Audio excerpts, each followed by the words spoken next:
Good morning, Cornerstone Church. How you guys doing today? Oh, come on. 9 a.m. I'm always counting on you guys. Listen, I'm going to be honest. I get excited about doing announcements the first time because you guys are louder than the 10:30 service. You may believe it or not, but I'm being honest, which is why I always get excited. So let's just try that. Good morning, Cornerstone Church. How are we doing this morning? Thank you. All right, now I need a... No, I'm just kidding. My name is Nathan. I'm thankful that you're here with us this morning. If it's your first time, I want to extend an extra warm welcome. Thanks for joining us. I'd like to draw your attention to the chairs in front of you. There you'll see a Connect card if you want to fill one out and drop it off at the Welcome Center. It's our way as a church to connect with you, get to know you, and walk alongside you in your walk with Christ. And for those of you who are always here every week, it's always a pleasure to see you guys.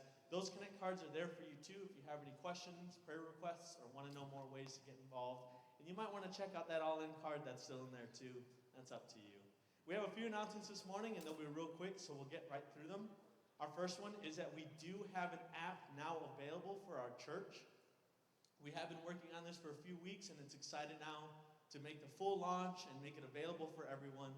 It's our way as a church to make it easier, more efficient for you to connect with us, to know what's going on and what events we have going on throughout the months, as well as any interest in any of our groups, like our small groups, midweek Bible study groups, our young adult groups. All that is available for you on the app. So if you'd like, you can download it now. Yes, you can take your phones out at church right now. I'm giving you that permission. But if you want to download this app, it would be awesome and helpful for us to connect with you. Next, we have our Fall Fest happening next week already. I don't know about you guys, but it definitely crept up on us. But we are super excited. We're super looking forward to having the community here as a way to have trunk or treats, some food, some bounce houses, which, yes, I'm going to try and get in there myself, and a haunted house, which, again, we're putting on ourselves. We're super excited. But one thing we do want to ask is for more people to sign up for our trunk or treats. We do have a goal of 40, and we are shooting high. But we'd encourage you guys, if you are available or you are coming out even next week, I'd encourage you to sign up for a trunk or treat. Or if you'd like to donate candy, that's also available and an option. But I'd encourage you guys, let's plug in as we get excited to invite the community here and scare some kids. Because I'm excited about that part, to be honest. But it's the 29th from 4 to 6 p.m. All the sign-ups are at the Welcome Center. I'll see you guys there if you have any questions. Lastly, we also want to be a church that's being an outreaching church, wanting to support our community and the events that are going on, not just here, but in our communities as well. So Bickford is having their own form of a trick-or-treat event for the senior living facilities. It's happening Friday on the 28th from 3 to 5 p.m. So I'd encourage you, if you need to get excited for our Fall Fest, to attend this first to get you kind of warmed up and back in the groove of trick-or-treating. But it's our way to just want to support and come alongside what Bickford is doing and inviting other members of the community to come and support even what they do. So I'd encourage you guys, if you're not doing anything the day before our Fall Fest, you're going to have a busy weekend because we got a lot going on. So also, we want to start announcing and getting excited for Operation Christmas Child. You may have noticed if you came in through the back, we already have the boxes out and ready for you. But it's something that we want to continue to do every year to also be focused on our outreach globally, to be able to impact not just Bourbonnais, Kankakee, and Bradley, but the world at large. So if you're interested in doing a box as well, we have all of them in the back. There's more information online, of course, because I don't have 20 minutes up here. I only have 5, so I'm moving quick. But I'd encourage you to take a box, do it as a family, and be able to support the mission that's going on globally. I believe that is all our announcements, and so I'm excited that we are able to start and continue to push forward to do so much more, not just here, but everywhere. So I'd encourage you guys, if you want to stand on your feet and greet one another as we prepare for worship.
wrote my story, I'll testify.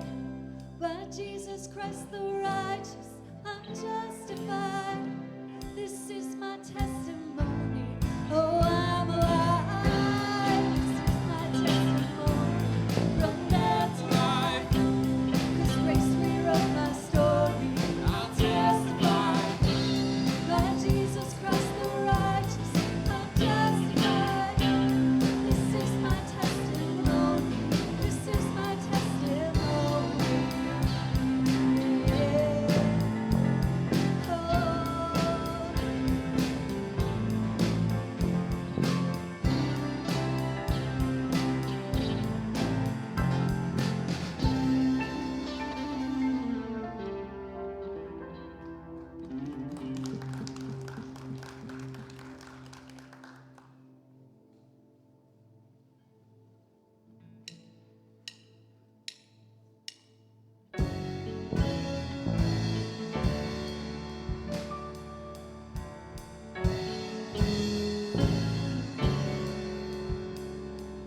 Lord, I come and I confess, bowing here, I find my rest.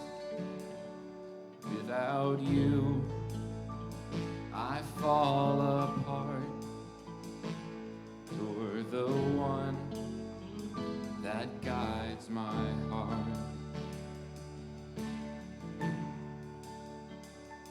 Lord, I need you. Oh, I need you. Every hour I need you. My one defense, my righteousness. Oh God, how I need you. Sin runs deep, your grace is more. Where grace is found is where you are. And where you are, Lord, I am free. Holiness is Christ in me. Lord, I need you. Oh, I need you. Every hour I need you. My one defense, my righteousness. Oh God, how I need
shepherd.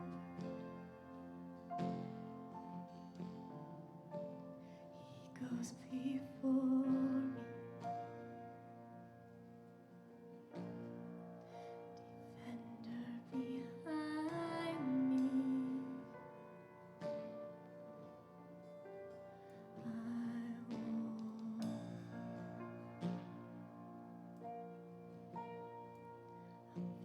With anointing,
for everything that you've done in our lives, Lord. For everything that you've done in this place, in this church, and in each and every one of us. Lord, it's a beautiful thing that we're able to say that we're not alone, that we're never alone. I mean, sometimes it feels like it. Sometimes, God, it feels like there's nothing else around, but Lord, we know that in those times you are there. So God, may we know today that through whatever we're going through, the good, the bad, the ugly, God, you're always there. And Lord, will you guide us along the way? We thank you for who you are and how you love us. It's in your name we pray. Amen. You can take your seats. Will the ushers please come forward?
Good morning.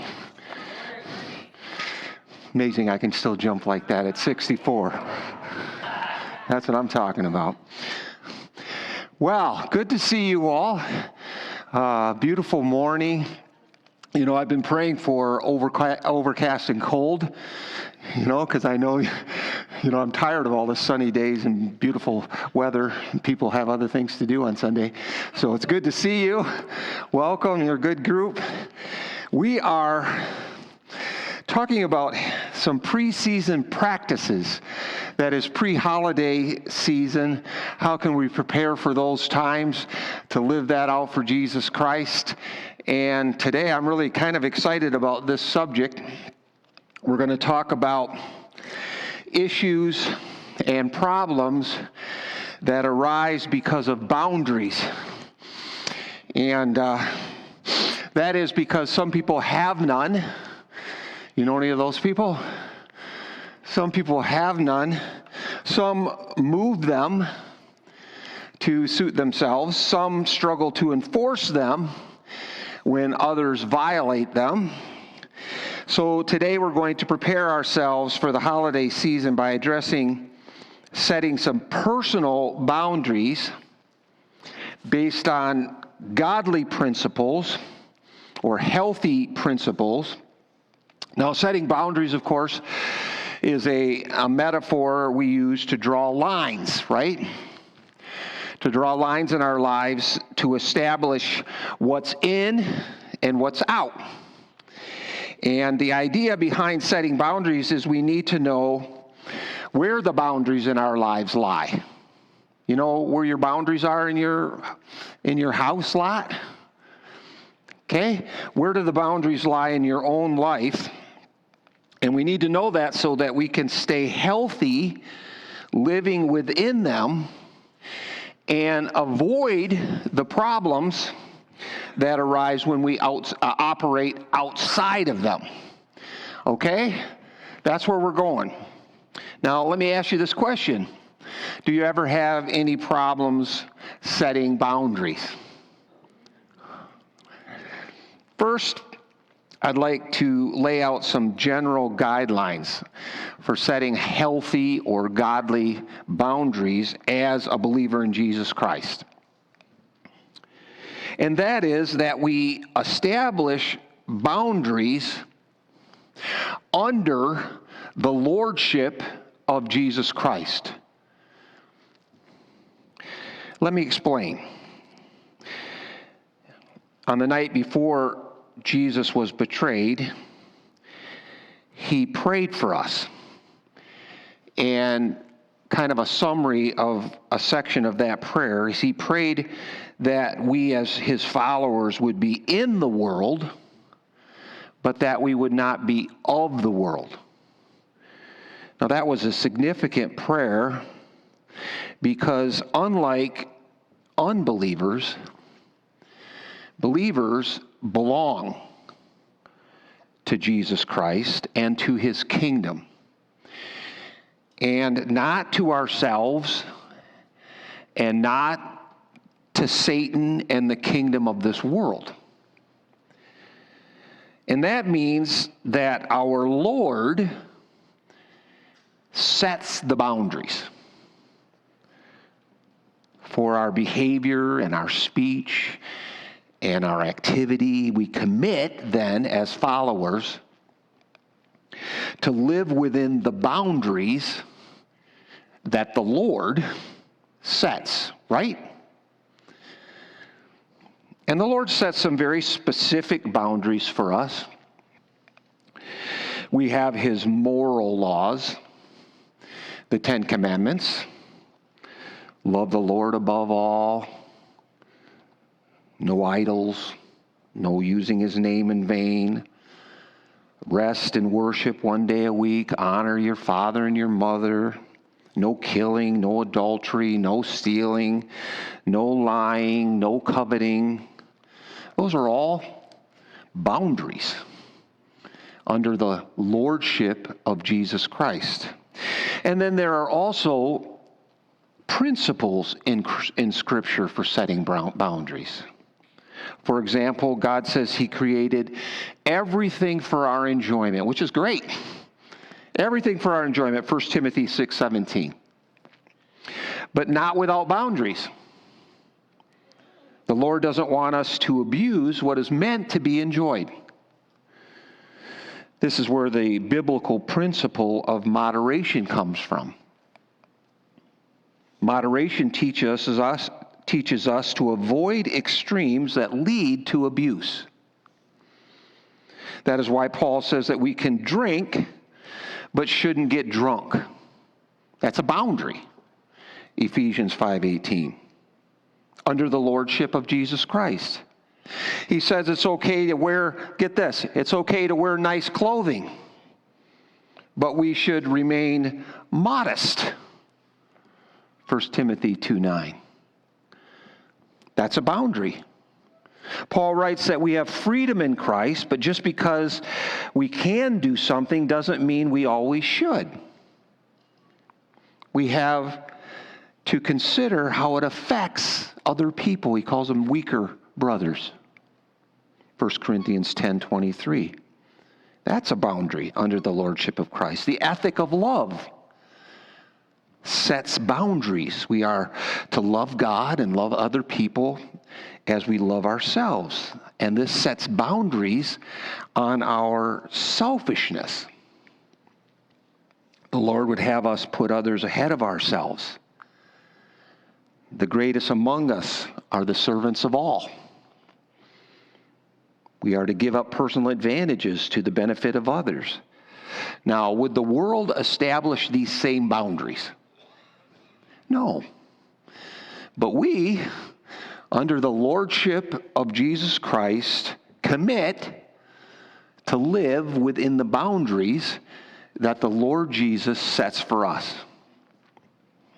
So I want to, as I mentioned last week, get really practical in order to prepare us for the holiday season. And today, the setting of boundaries is our topic. And the questions are, do you have boundaries, and are they healthy boundaries? And are you ready to enforce them? And I want to pound in 3 boundary stakes that we can commit to under the lordship of Jesus Christ that will help to prepare us for the holiday season. I want to have some fun with this, I guess. This is boundary number 1, okay? Boundary number 1 is the who boundary. Love it. It's the who boundary. Now, what is that boundary? The who boundary reminds us who we live to please. Who we live to please. It commits us to always please Jesus, even if that doesn't please everyone else. The who boundary. One of the jobs of the Apostle Paul was to keep Christian truth straight. That was the job of an apostle. It's a big job because people want to change things up to suit themselves. Ever notice that? So that's an ongoing challenge, right? Paul ran into some people who insisted upon mixing the truth, the Christian truth, with lies. So he had to enforce the who boundary. He knew they wouldn't be happy with him, but he was committed to living under the lordship of Jesus Christ, and that meant he knew who he would live to please. So he writes them and he says this, if I were still trying to please people, I would not be a servant of Christ. He enforced that boundary, even if it made some people, and it did. It made some people upset with him. Now let me illustrate how the who boundary might play out in relationship of parents and children. So one of the things children need to learn from parents is how to solve everyday problems. This training may not always please the child, but the parents have the responsibility under the lordship of Jesus Christ to train up the child in the way he should go. That's from Proverbs 22:6. One of the ways that I've seen this applied is with my grandchildren now. I'm watching it with a new perspective and setting those boundaries with kids that say, I'll help you so far, but at this point you're going to have to help yourself. And my daughter Kate enforces that boundary all the time with the 2-year-old. 2-year-old Emmy. Emmy will express some problem she has in some inappropriate way. And Kate will say, Emmy, do you want more macaroni and cheese? And she'll say, yes. And Kate will say, well, what do you need to say if you want more? And Emmy will say, please. And Kate will say, please what? And the kid's like, give me a break. Just give me some macaroni and cheese. And Emmy will say, please, can I have more macaroni and cheese? And Kate will say, yes, you may. And what she's doing is she's setting a boundary to teach her child how to solve her own problems. And that is good. And that is pleasing to Jesus, even if it's not pleasing to the child. Now let's imagine a scenario where your child comes to you and says, I'm bored. You look at the sad, bored face and you say, well, why don't you go outside and play? It's a beautiful day. And the child shakes their head slowly, and that won't do. And so you say, why don't you go out? Why don't you ride your bike? And they don't like that idea either. So you say, why don't you see if Billy's home and wants to come over? And they say, Billy's not home. Then you say, how about we pack up everything right now and go to Disney World and stay in a luxury hotel for a week? And they say, that's awesome, let's go. That's how you solve your kids' boredom problems. Now let me ask you, were any who boundaries crossed? Not good. I did a really big wedding on the campus of Olivet at College Church. The place was packed. And we were just lining up. We were ready to start. we were lining up for the processional, and the wedding planner in a huff came running up to me, and she said, "The groom's mom just asked the bride," listen to this, "if everyone would please sit down while she walked in so that she could see better." And I was, "What?" And she said, "Pastor Bob, what should I do?" And I thought for a second and said, "Tell the bride not to worry," because the bride was crying. This is literally like 2 minutes before going in. Makeup is getting messed up. And I said, "Tell the bride not to worry. I'll take care of it." So the groom and I and the wedding party all proceeded down, and I could see the bride and her dad at the back of the church, and everything quiet, and the music started, and she began to come in, and I said to the congregation while raising my hand, "Would everyone please rise?" And I caught this nasty glance from the mother-in-law. Now, I'm the officiant, and it's my job to do the wedding, and I'm responsible to the bride, but also to who else? The Lord. So even though I took the blame for that, which pleased the bride, I also pleased the Lord, even though I didn't please the mother-in-law, which was fine with me. Paul wrote in a letter to the Roman church, he wrote this. See if you can put yourself in this position. He says, "If it is possible, as far as it depends on you, live at peace with everyone." Now, he obviously wasn't actually able to do that, and neither will you.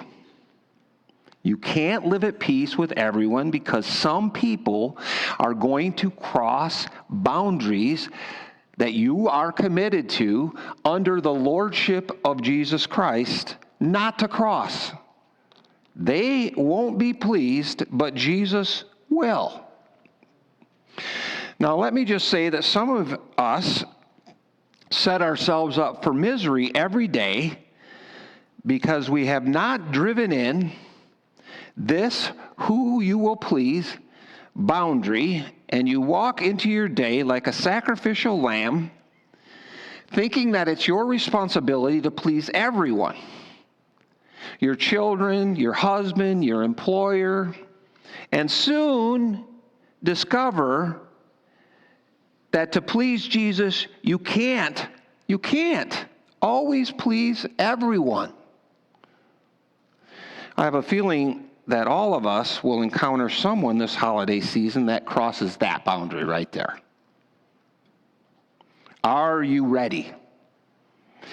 Do you have your who boundary in place? It's important to know who you're committed to pleasing in this world of ours.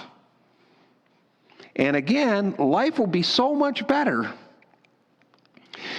if you please the Lord. The Lord always honors those who honor him. Boundary number 2. I love doing this.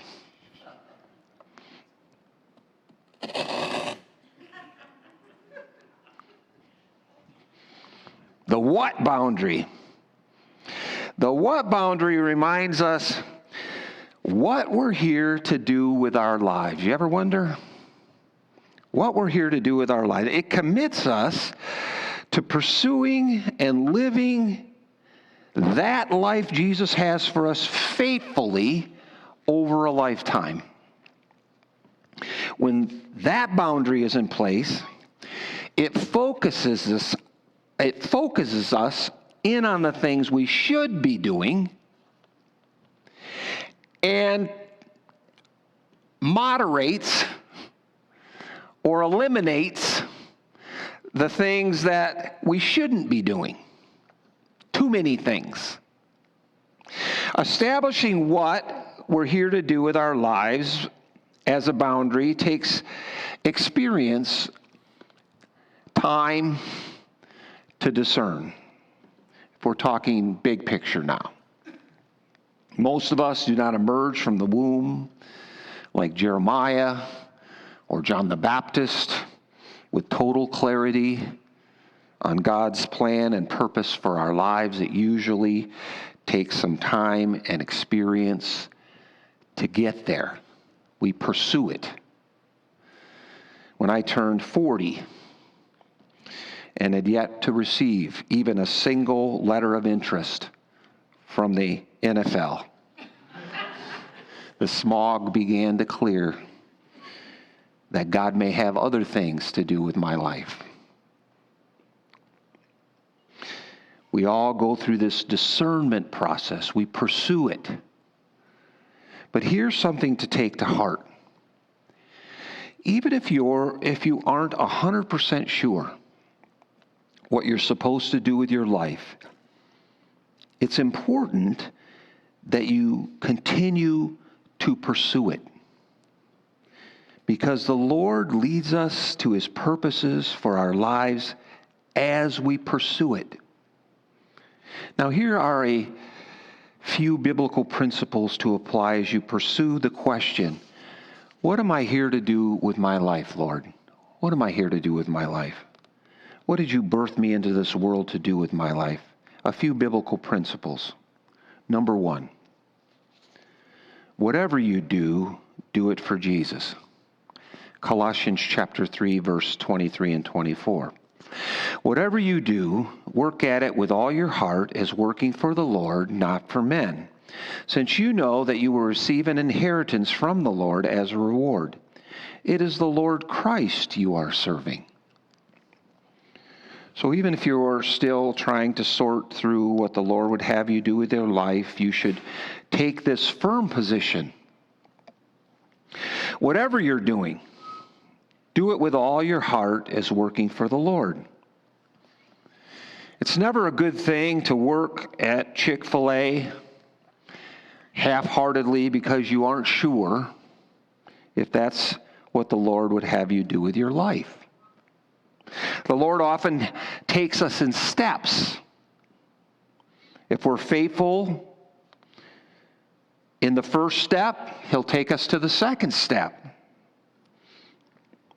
Steps of faithful service help us set the what boundary. So whatever you're doing right now, do it with all your heart as working for the Lord. And the Lord will take you, as you pursue that, to the next step. Secondly, whatever you do, first of all, do it for Jesus. Secondly, what you're doing always matters. This is something to take to heart in the process. Paul says that someday we'll stand before Jesus and be rewarded for what we've done with our lives. I love that. That's such a good word after a long day when we think what we did didn't matter to anyone. Well, that's not true.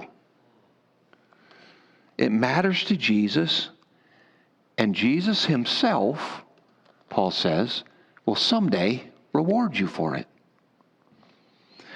I have frequent conversations with people who wonder if what they do matters to anybody. And I often hear it from moms. They feel like they give and give and give and get little back. Like nobody cares, like it's a thankless job. Now, it might feel that way, but that's not true. It matters to Jesus what you do, and you'll be rewarded for all that spit up on your blouse, and sleepless nights, and time spent watching T-ball. God blesses moms, and it's not even Mother's Day. It doesn't matter if you're a doctor or a ditch digger or a waitress or a construction worker or a factory worker or an engineer. Whatever you do matters to the Lord, and if you do it with all your heart as working for the Lord, you will be rewarded for it by Jesus. If you want to know what you are here to do with your life, remember that whatever you do matters to Jesus, and you will be rewarded for it someday. That's a good word, isn't it? After a long day of thinking it doesn't matter what I do. Another principle, number 3, last one. Take note of how the Lord directs, and designed you. It's clear that the Lord puts us here for specific purposes. The Bible says, "For we are God's handiwork, created in Christ Jesus to do good works, which God prepared in advance for us to do," Ephesians 2:10. Now that verse can be applied universally, like in big categories. There are things that the Lord wants all of us to do, that He prepared for all of us to do, His church. But I think it also applies personally. There are specific things that the Lord has prepared in advance for us to accomplish personally with our own lives. And He lets us know those things through His direction and His design. For example, we are all given spiritual gifts and passions. Paul says there are different kinds of gifts, but the same Spirit distributes them. There are different kinds of service, but the same Lord. There are different kinds of working, but in all of them and in everyone, it is the same God at work. Now, to each one, the manifestation of the Spirit is given for the common good. God gives us all gifts uniquely designed for us. So we've been equipped by the Holy Spirit with different spiritual gifts and passions to accomplish certain things the Lord wants to accomplish through our lives during our lifetime. Mine are suited for the purposes He wants to accomplish through me. Yours are suited for the purposes He wants to accomplish through you. And we're given different passions for these things, meant to direct us to what the Lord has us to do with our lives. Now, I really enjoy working with Josh. And Josh is very creative. And I had the idea for this sermon, and then he did these things. And I can tell him an idea, because I'm an idea guy. I'll tell him an idea, and I can just watch his eyes start to get like twinkly, and he starts to spin, and then he starts to come out with these creative ideas about how we can enhance such and such an idea. So Josh has this creative talent in abundance that I don't have. So if Josh is establishing the what boundary, what would the Lord have me do with my life, he might want to consider that God wants to use his creative gifts and talents, right? And also we know that the Lord constantly works through directing us circumstantially, or what we call in theology providentially, to what he wants to do with our lives. Paul writes this in Romans 8:28, "And we know that in all things God works for the good of those who love him, who have been called according to his purpose." Knowing what we are here to do with our lives is not so much our deciding as it is the Lord leading us to what he's decided. I've experienced that leadership in my own life. And most of the time you see it the clearest by looking back. I had so many different jobs, but I can now, looking back, see how God used all of those experiences and taught me different things along the way, and constantly refined and narrowed the focus of what he wanted to do through my life.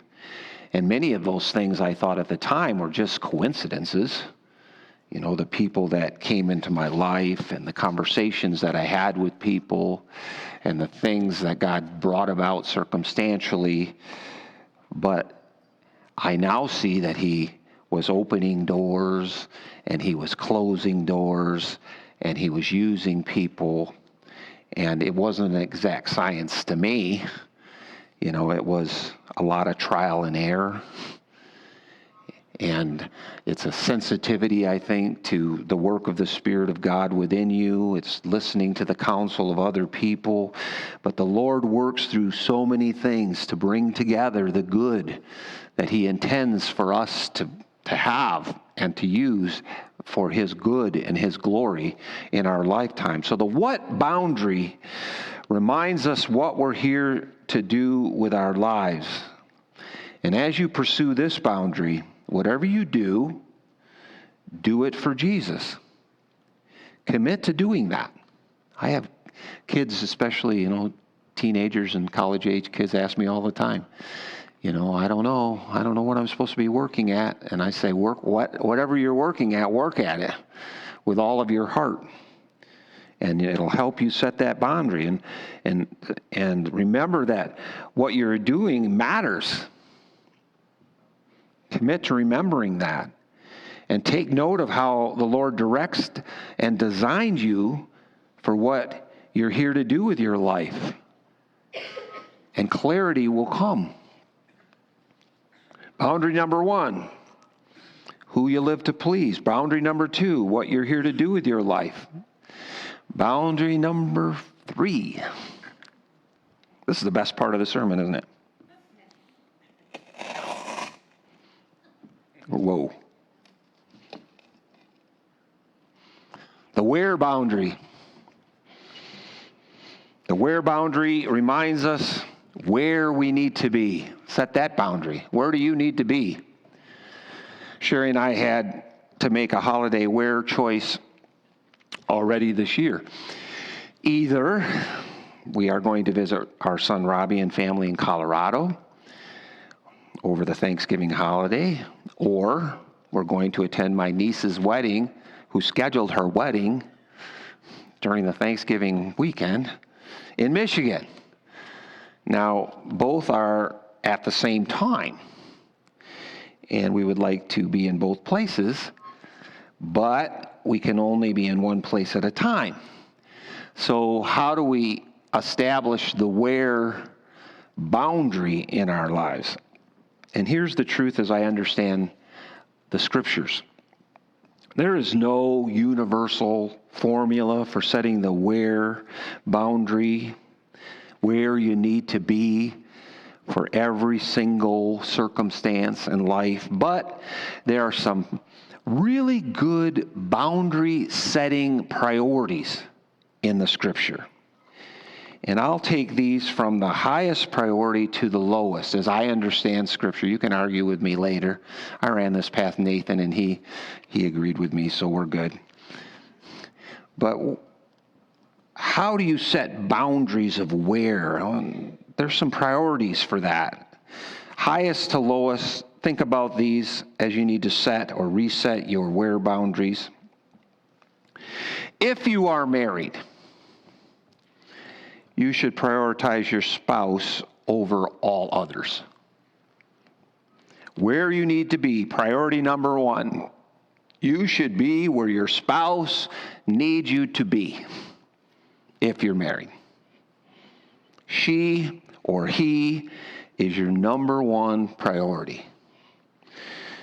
You need to be where she needs you to be or he needs you to be. I have on occasion run into the husband or wife who are newly married, and they'll still want to be wherever they want to be, regardless of what their spouse thinks about that. And that's why they've come to see me, because they are having some problems. When you're single, you're free to be where you want to be a lot of times. But when you get married, that's one of the things that changes. You now need to be where your spouse needs you to be.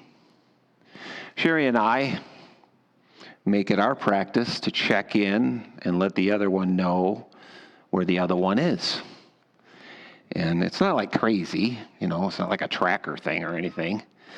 But I'll call her or she'll call me and she'll say, honey, I want you to know I'm on my way home from work, but I'm going to stop over at the pharmacy and pick a few things up. So I want you to know that. Now, why do I need to know that? But it's a where check-in, right? It's a priority. We need to know about the where when we're married. It's the number one priority to be where your spouse needs you to be. Priority number 2, you should be where your family needs you to be. If you have a family, they are a high priority. Some of you have 5 places you could be at any given time, and that's why it's important to have family boundaries. It's so important to be where your family needs to be, you to be. I think it's great when people have scheduled family times and carve that time out and protect it. It doesn't always work out, but in the busyness of life, it's pretty clear that we need to have some where you need to be boundaries if we're going to have healthy families. Where your spouse needs you to be, where your family needs you to be. Number 3, you should be where your job needs you to be.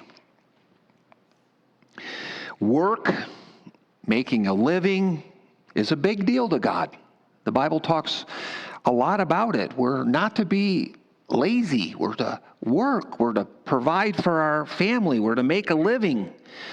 Now, that boundary is necessary in a world where work is either over-prioritized or under-prioritized. I think setting the boundaries as we've discussed them so far, where your spouse needs to be, where your family needs to be, where your work needs to be, is a pretty solid way to look at setting godly or healthy priorities. Number 4, you should be where your friends need you to be. Friends are very important. They're not more important than your spouse or your family. And this is a debatable one. Nathan and I talked about work versus friends. You need to be with your friends or at work? I don't know. Okay. But friends are very important. Community is very important. Friendships in the Bible are emphasized. It's important to have friends. Number 5, you should be where you must need be. Now, there are emergency situations that dictate where you need to be, and of course, when that happens, it needs to rise to a priority 1 position. But I put it at number 5 because it shouldn't be at number 1 all the time. Emergencies should be emergencies, and we shouldn't have a constant state of emergency, which I find sometimes in people's lives. The excuse for not having good, solid, healthy priorities is I'm in a constant state of emergency. And I would say many of those emergencies are not emergencies. Or you've got too many other things going on and you need to set some boundaries. Most of you know the story of the Good Samaritan in Luke chapter 17. I couldn't develop all of these points biblically, but let me just rest on this one for a second. A man is beaten and robbed and left half dead beside the road. 2 religious types see him and pass by and do nothing. The Samaritan takes pity on him and treats his wounds as best he can, puts him on a donkey, transports him to an inn in town. The next morning he says to the innkeeper, take care of the man, and I'll give you money for any additional expenses next time I'm through. And Jesus uses this man as a wonderful example of what it means to be a friend, and we should be like him in emergency situations like that. He sets aside everything else he has to do to take care of the man. It's an emergency. So this is where he needs to be. This is what he needs to do. His wife and family and his work need to understand sometimes that things come up. My mom used to say the ox is in the pit. We have to get the ox out of the pit. Everything needs to stop. There are times in life when we have to be somewhere other than where we normally should be. Emergencies, exceptional times. shouldn't live in a constant state of emergency. If that's where we live most of the time, then something needs to change. Something needs to reset. Priorities of where? Do you have some of those? Where you need to be based on some pretty solid priorities. It'll really, really help you to live a healthy life if you commit. Now, you might order those a little differently than I did, but those are solid priorities. You ready for the holiday season? Anybody in your family a little difficult? Who do you live to please? You got that boundary in place? What did the Lord put you on this earth to do? Everything? Are you that person that walks into the day like a sacrificial lamb? Someone who thinks they need to do everything for everyone? Lord narrowed that down for you as you pursue it? Don't know what it is exactly yet? Do what you're doing to please the Lord. Do it with all of your heart. Be faithful in it. God will direct your path. He's designed you for certain purposes. It'll help you sort out what you should do and what you shouldn't do. Where do you need to be? Got any priorities in place? 1, 2, 3, 4, 5. I need to be here and not here because this is my priority. Boundaries are important. They prepare us for life in this world under the lordship of Jesus Christ. And as I said, the world will not set these boundaries the same way the Lord will. But we have one Lord, and our boundaries are set by Him. Our job is to set them where He intends for us to set them and to live in that. And we'll be blessed if we do. Okay? Let's pray. Thank you, Lord, for another message that speaks to daily life and living in this world. And not just to live a certain way, so to hear all these points and live a certain way, but because living this way is a way that we can be most fruitful and feel most blessed as we live this life. Lord, I pray that each of us would take this word and that the Spirit of God would apply it to our hearts and to our situations, our individual situations, so that we may live more prosperous lives. In Jesus' name, amen.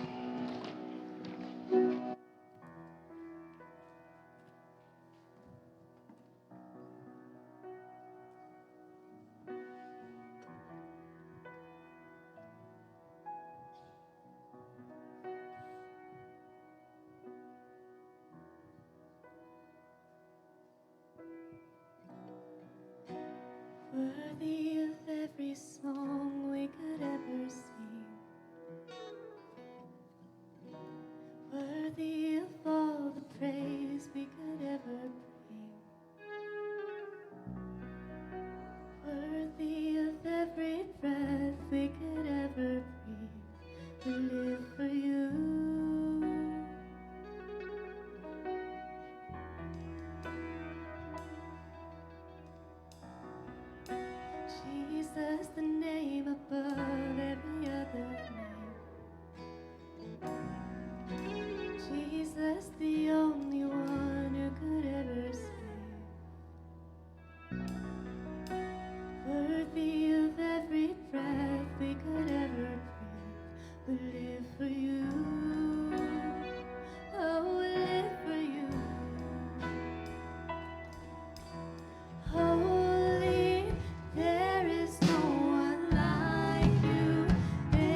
Jesus, the name above every other name. Jesus, the only one who could ever save.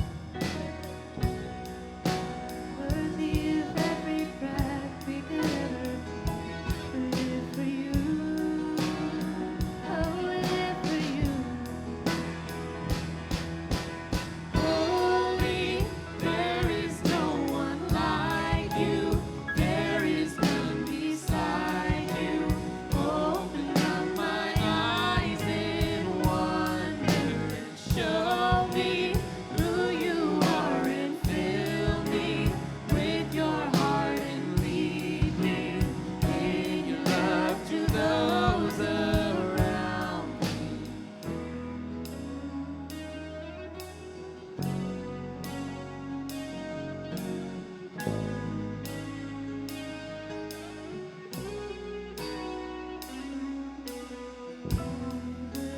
Build my life upon your love.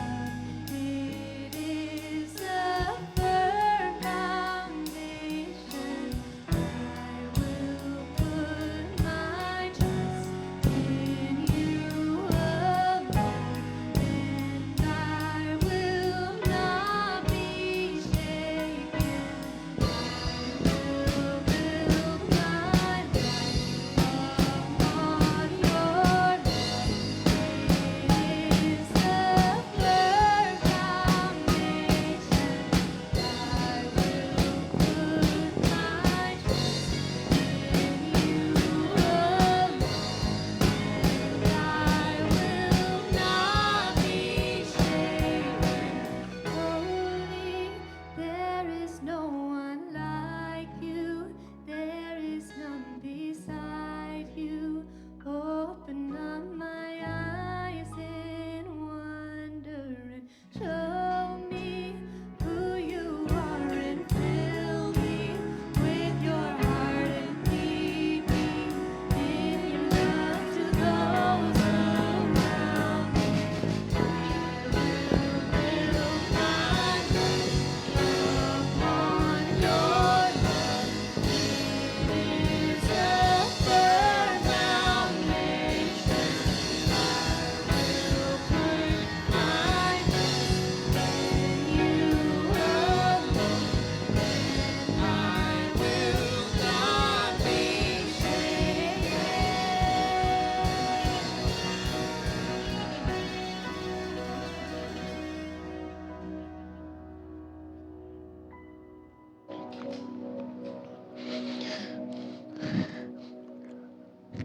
What do we need you to do today or this week soon is to bring candy for the trunk or treat. God said this is all our priority. We had like 500 kids last year, for real. And we're a little behind on the collection of candy. So if you could grab a bag and drop it off at the church this week, wonderful. So we have some. Also, we have the shoe boxes.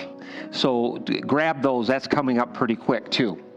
And the trunk thing, if you can do a trunk, please do one, as we have so many kids coming. Okay? God bless you, keep you, make his face shine upon you, be gracious to you, lift up his presence in your life, and give you peace. Amen. You have a great week.